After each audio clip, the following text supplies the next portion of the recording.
Today we're doing another LeetCode problem. Today we're doing group anagrams. It's a LeetCode medium, and we'll be solving it using C++. So just to get right into the problem, we're given an array of strings strs, strs, and then it wants us to group the anagrams together. So, and they can be returned in any order. So again, we have an input vector strs, passed in by reference. It's just a vector of strings, and then we're supposed to return a vector of strings, where the anagrams are grouped together. And just to refresh on anagrams, an anagram is just a string that's formed by rearranging the letters of another string using all of those original letters exactly once. So just to take a look at the IO here to get an idea of what's kind of going on. We're going to be given an array of strings that looks just like this.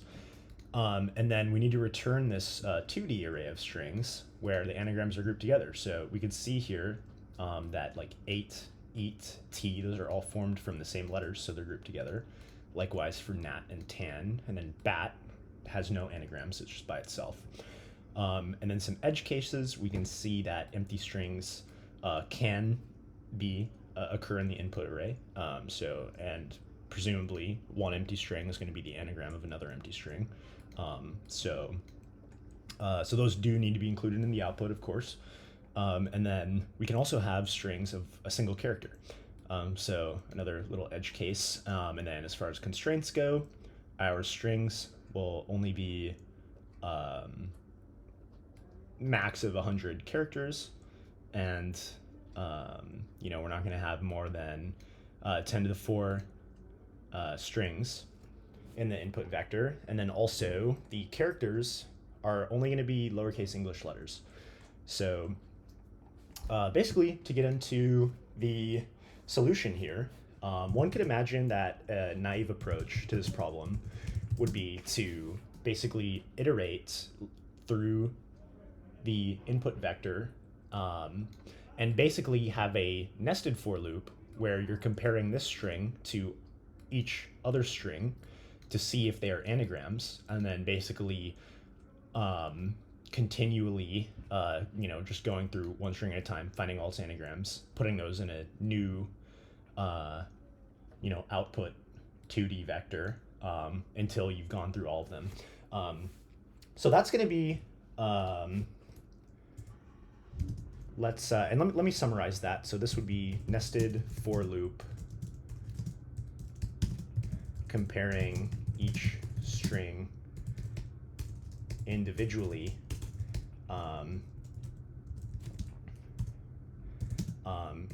and this would be using the algorithm that I'm thinking of for the naive approach. When you're actually comparing the strings, it would be similar to the algorithm used in the valid anagrams problem. So and that algorithm is linear, so the time complexity would be, for this approach, would be n squared because of the nested for loop, and then it would be times m, where m is the length of the longest string, just for comparing, checking to see if those are anagrams. So this is okay, but we can definitely do better. We can definitely reduce this n squared to just n time using hashing. So for the optimal approach, we can take advantage of hashing. So, and what I mean by this is each anagram can be, or each set of anagrams can be,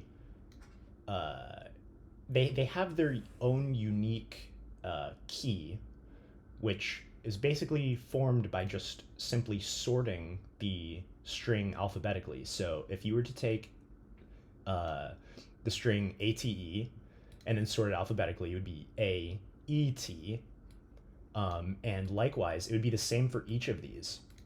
So that's really the key, the trick, so to speak, for this problem.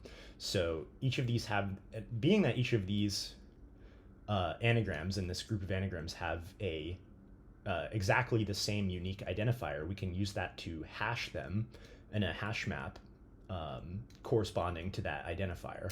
And then the value in the hash map will literally just be this vector of corresponding strings. So this approach is going to be, the time complexity is going to be big O of n, so it's just going to be linear in terms of for hashing those strings, but we also have to sort the strings. So there's a couple ways we can do this. We can either sort the string using a standard sorting algorithm, which of course is going to be m log m time, where m is the length of the longest string. Alternatively, we can do even better optimal time. I know I said time there. Well, I'll differentiate these by saying this is unoptimal time. But the optimal time is going to actually be big O of n times m, because we can use a bucket sort to reconstruct the sorted string using character frequencies, and that's actually a linear algorithm. So we can do a little bit better. Now there is some controversy here, because on using the test cases they give for this group anagrams problem, as it turns out, this version of the solution actually runs with lower milliseconds.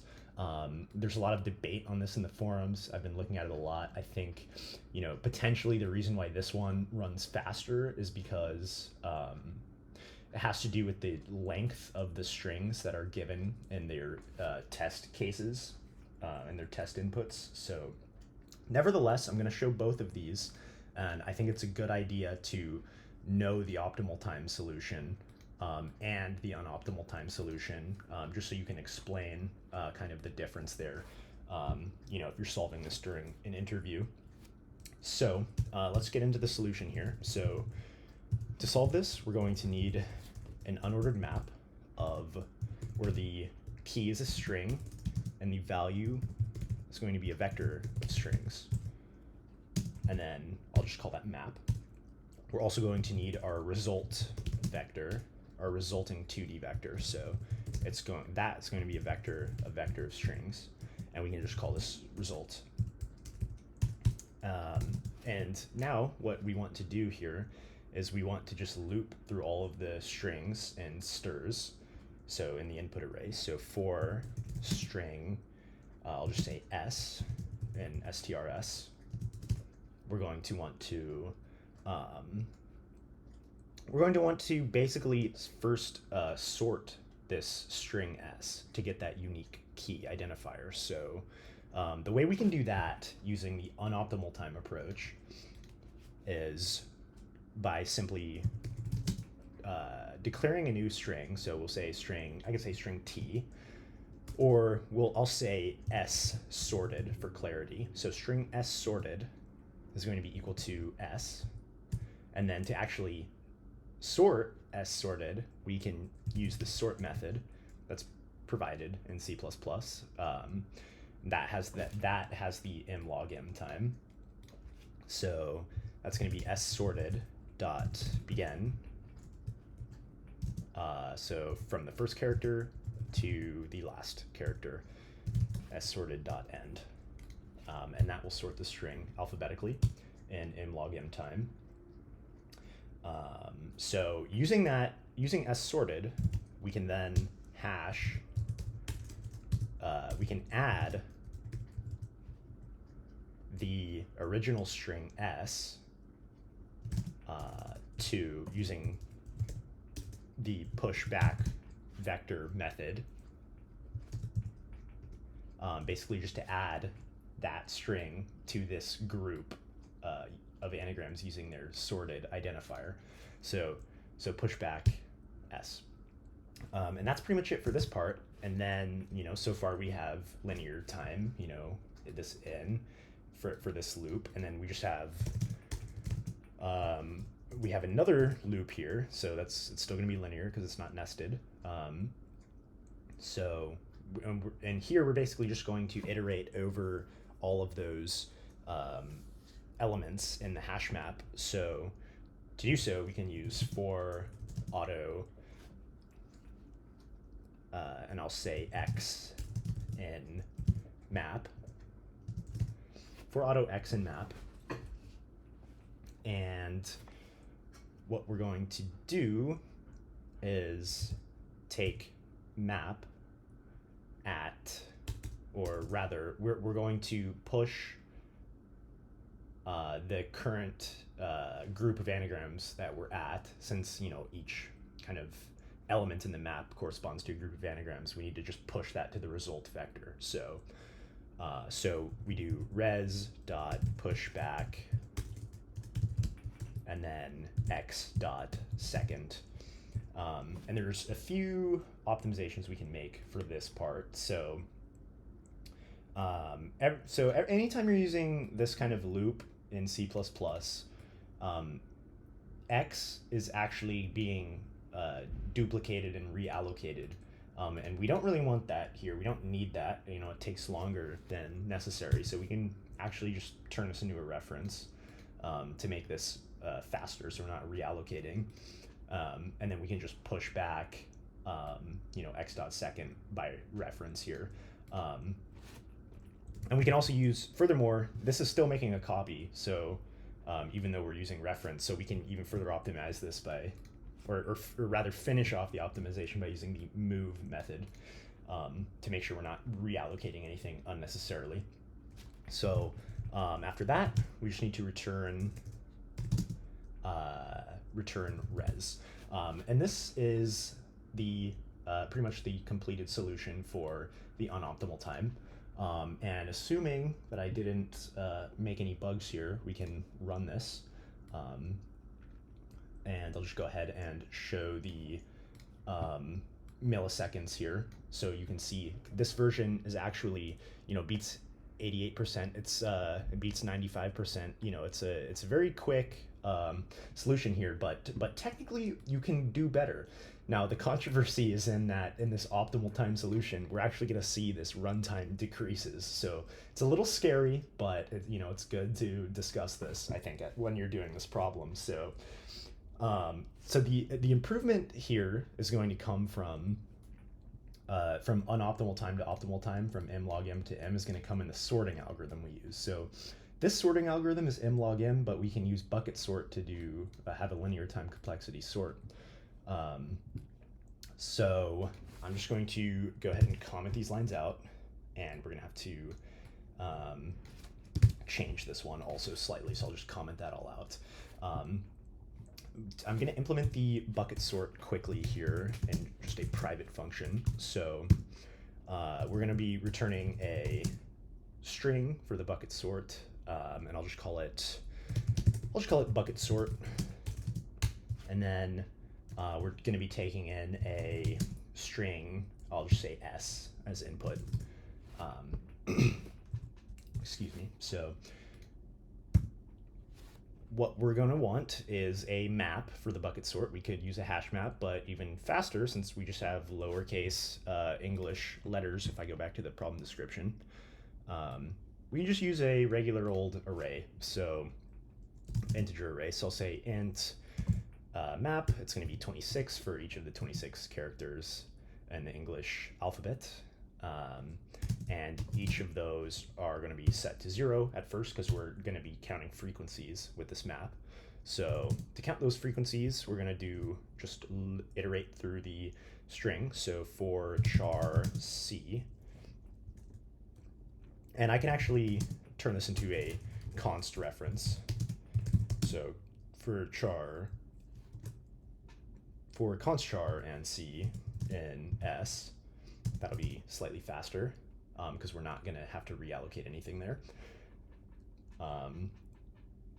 So for const char and c and s, we want to increment on the map at this index. So to transform character c to a 0 indexed array, we just have to subtract the first character of the alphabet there.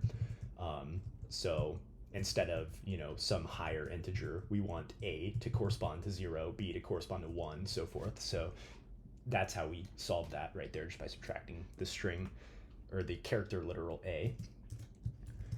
So increment that, and then, so now we have our frequency map, and we can use that to reconstruct our string in a sorted order. So we're just going to use a C style array, but first we need to declare a new string. So I'll call it string result, and then we'll do a C style array here. So for int I equals 0, while I is less than, we basically want to loop through that entire map. So I'll say map dot size, or actually better yet, we can just hard code the number for even faster code, and then I++.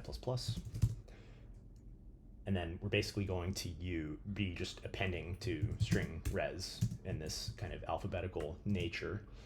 So the string res is going to be equal to itself plus the whatever characters we're at in the map. So there's actually a string constructor in C++ where we can take advantage of. So and I'll explain this in a moment. So there's gonna be two arguments here. The first one is the character we're at in the map, or not the value of how many characters, of how many times this character occurs, right? So that's what this is, because we counted it here. And then here we need the actual character itself. So to get that, we can just add a to kind of revert from that normalized 0 normalized index back to the actual integer value of that character. So we're reconstructing the string like that. So basically what this does is this creates a string of this character repeated this many times. So that's basically what that's doing. And then we can return that string by saying return res. And then to integrate that into our old code here, we can simply copy this line here, uncomment it, and then instead of s sorted, we can just put that bucket sort method, use that bucket sort method on s.